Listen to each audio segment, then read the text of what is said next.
Folks, I am the other Barack, and I'm coming to you live and direct from Israel. That's right, I make videos here in the Middle East about the Middle East, and today we are looking at a video of Brooke Goldstein, who was recently on Piers. I met Brooke in South Africa. She's a leading attorney. She's actually leading the case for a good friend of mine named Max Long, who was beaten up on campus at DePaul University last year. I believe actually maybe at the end of 2023, after the 7th of October. And she is sharp. Let's take a listen to her on Piers Morgan and talk about it after. Let me start with you, Gershon Basket, if I may. Israel has always said from the start of this war that it had two main goals. One was to get the hostages released, and the second was to defeat Hamas. As we talk nearly 2 years later now, neither of those things have so far been achieved. With this dramatic escalation that is apparently coming from Prime Minister Netanyahu to basically take over the entire Gaza Strip, which is due to be ratified tomorrow night with an emergency cabinet meeting. If that was to happen, do you think it makes it more or less likely that the remaining hostages will be released? Look, Piers, from the very beginning of the war, these two goals stated by Netanyahu are contradictory to each other. They could never have been accomplished at the same time. It's either bring the hostages out or destroy Hamas. And there is no way for Israel to destroy Hamas entirely militarily. The destruction of Hamas will ultimately be politically done when there is an alternative to a Hamas government in Gaza. And an extension of the war now to surround the remaining 20% of what's there, where some 2 million people are crowded in, will be a disaster for Gaza, will be a disaster for the hostages, will weaken the Israeli army and put the country of Israel at threat from its neighbors, because the army is already exhausted after almost 2 years of warfare. Reserve soldiers have been spending 200, 300 days in duty now. They cannot do more. This is very bad for Israel. It's very bad for the Palestinians. It's bad for the world, and it needs to end. And the only person who can end it is President Trump. The people who support this say that the only way to get the hostages out is to defeat Hamas. What do you say to that? Those are the very same people who have been telling us from the beginning of the war that military pressure will release the hostages, when we know, as a matter of fact, that the military pressure has killed hostages.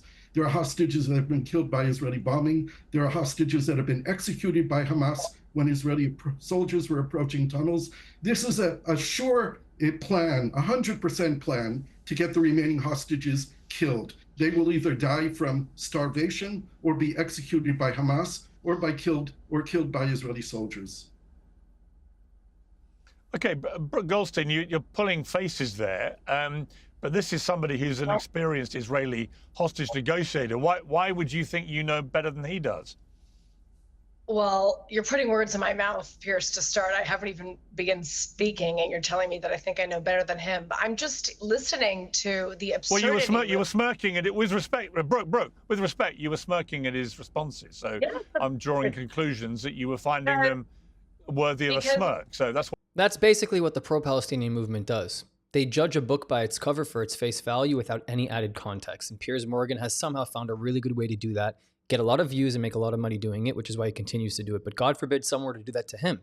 He'd be the first one to shout back. I mean, that's insane right there. I questioned you. Okay. Hamas is entirely responsible for whether the hostages live or die. They are Hamas's hostages. Hamas kidnapped them. Hamas killed their family. Hamas took them, and they're using them as hostages. To have this sort of perverse morality play where Israel now is responsible. If Israel goes and tries to rescue them, Israel is the one who's responsible for killing them, I think only plays into the hands of Hamas. You know, what we have here in Gaza is a situation that I think is being overcomplicated by politics and hatred for Israel. You have an Islamist terrorist group, the same as ISIS or Al-Qaeda or Islamic Jihad, that has spent the last almost 20 years building a terrorist state and the largest subterranean terrorist compound in order to use its own civilians as human shields in a war to destroy Israel. On October the 7th, Hamas's goal was to work together with Hezbollah in the north and terrorist proxies in the east to overtake Israel. Thank God that didn't happen. Hamas attacked Israel, and that is why we are where we are today. Now, Hamas knows that it cannot defeat Israel on the battlefield. No one can really defeat Israel on the battlefield. So what it has done instead is perpetrated this propaganda campaign where it wants the world to believe that Israel is responsible for the situation of the Gazan people. Now, you have a situation in the north of Gaza and a situation in the south of Gaza that couldn't be more opposite from each other. In the north, Hamas is in control. It uses food as a weapon against its own people. It has no money anymore, so the way that it's paying its fighters is through food. And the way that it controls the population is by withholding food from them and then reselling the food to the population at exorbitant prices. It then stages all of these propaganda photos and these scenes that it then sells to the media abroad, because Hamas will not allow, and Israelis cannot guarantee the security of any journalists that come into northern Gaza. And all you have to do is talk to people like Hamza Hawidi, who is a Gazan journalist, who is there, who speaks the truth all the time and tells you what it's like to be a journalist in northern Gaza.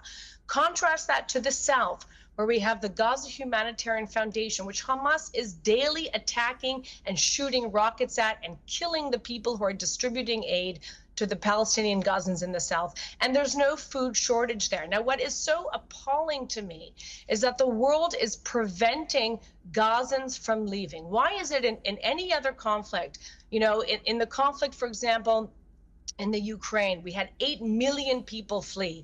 In the conflict in Syria, we have 7 million people flee. But those who pretend to care about the lives of Palestinian Gazan civilians are refusing to allow even the women and children to be temporarily relocated, so they cannot be used as hostages and they cannot be used as human shields by Hamas. This to me is the most sickening and despicable thing, because the world does not care about the lives of Gazans. They want them to be used as human shields and propaganda, because they want to turn around and then blame Israel and accuse Israel of war crimes, when it is clear that Hamas is entirely responsible for this war. If Hamas did not attack Israel on October the 7th, they would be still in power, unfortunately, in Gaza. Here's the unfortunate reality. I'm really glad that Brooke brought up the entire thing about opening the borders. Egypt, where are you at, bro? Where are you at? If you cared as much as the Palestinians really do, you would open your borders for them. Jordan, where you at, bro? Lebanon, where you at? Syria, where you at? Where are they? Where's Iran? Where's Iraq? Where's Yemen? Yemen could ship a boat over here. They figured out how to kill somebody in Tel Aviv with a drone. Iran's been smuggling weapons into the Gaza Strip for the past 2 decades. They could figure out how to get them out. They don't want to absorb them because they know that their leadership has completely corrupted. Their ideology has seeped into their society. And it would completely disrupt their own. That's why.